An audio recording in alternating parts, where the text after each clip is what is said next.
good morning, brother and sisters. Happy Sunday po sa inyong lahat. So, meron po akong i-share sa inyo dito sa mga banal na kasulatan. Ang mga saligan ng pananampalataya.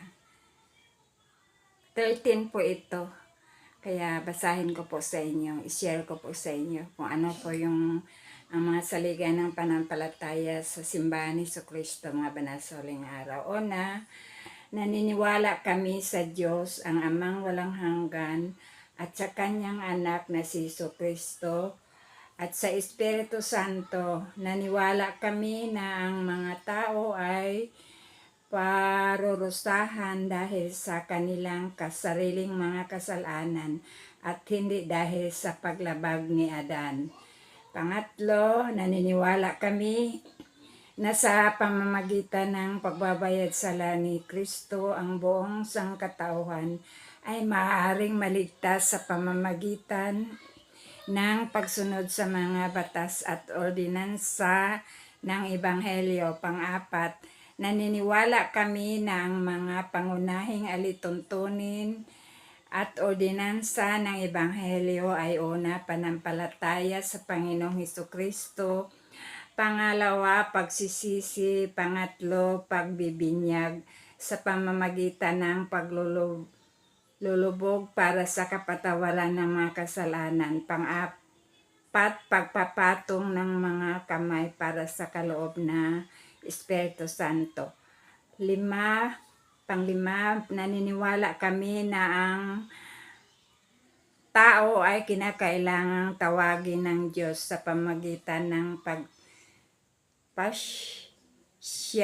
propesya at ng pagpapatong ng mga kamay ng mga yaong may karapatan upang ipangaral ang Ebanghelyo at mga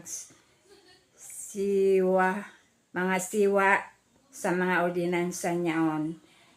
Pang-anim, naniwala kami sa samahan ding yaon na umiiral sa sinaunang simbahan, alalaong bagay, mga apostol, propeta, pastor, guro, ebanghelyo at iba pa. Pang-pito, naniwala kami sa kaloob na mga wika, propesya, paghahayag, mga pangitain, pagpapagaling, pagbibigay, kahulugan sa mga wika at iba pa. Pangwalo, naniwala kami na ang Biblia ay salita ng Diyos. Hanggang ito ay nasasali ng wasto. Naniniwala rin kami na ang Aklat ni Mormon ay salita ng Diyos. Pangsyam, naniwala kami na sa lahat ng ipinahayag ng Diyos, sa lahat ng Kanyang ipinahayag ngayon, at naniwala rin kami na maghahayag pa siya ng maraming dalikdakila at mahalagang bagay hinggil sa kaharian ng Diyos. Pang-sampo, naniwala kami sa literal na pagtitipon ng Israel at sa pagpapanumbalik ng 10 lipi na ang Sayon, ang bagong Jerusalem, ay itatayo sa lupalop ng Amerika na naghahari si Kristo sa mundo, at ang mundo ay babaguhin at matatanggap nito ang kalaparaisong kaluwalhatian. 11, inaangkin namin ang natatanging karapatang sambahin ang pinakamakapangyarihang Diyos, alinsunod sa mga atas ng aming sariling budhi, at pinanihintulutan ang lahat ng tao ng gayon ding karapatan. Hayaan silang sumamba kung paano, kung saan, kung anuman ang ibig nila.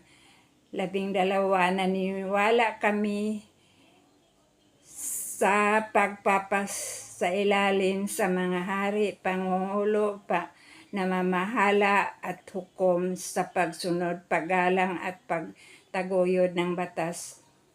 Pang-13, naniwala kami sa pagiging matapat, tunay, malinis, pagkawang gawa, mangaral marangal at sa paggawa ng mabuti sa lahat ng tao sa katotohanan. Maaari kaming sabihing sinusunod. Yan. Yan ang panglabing sa sinusunod namin ang payo ni Pablo. Naniniwala kami sa lahat ng bagay, umaasa kami sa lahat ng bagay, makapagtiis kami ng maraming bagay at umaasang makapagtitiis sa lahat ng bagay. Kung may anumang bagay na marangal, kaaya-aya o magandang balita o maipagkapuri, hinangad namin ang mga bagay na ito. Yan. May 13 na mga saligan ng panampalataya ng Simbahan ni Jesucristo mga banal sa huling araw. So alam ko na ito po yung sinisir ko sa inyo ay ito po yung mga sa simbahan namin bilang isang membro ng Simbahan ni Jesucristo mga banal sa huling araw. Ito yung po yung mga saligan ng aming panampalataya. So alam ko na mahal tayo ng Diyos at patuloy po tayo magtiis hanggang wakas. At alam ko na ang mga bagay na ito ay totoo sa mahal na pangalan sa Kristo. Amen. So, goodbye. Bye-bye. Thank you for watching. I love you all.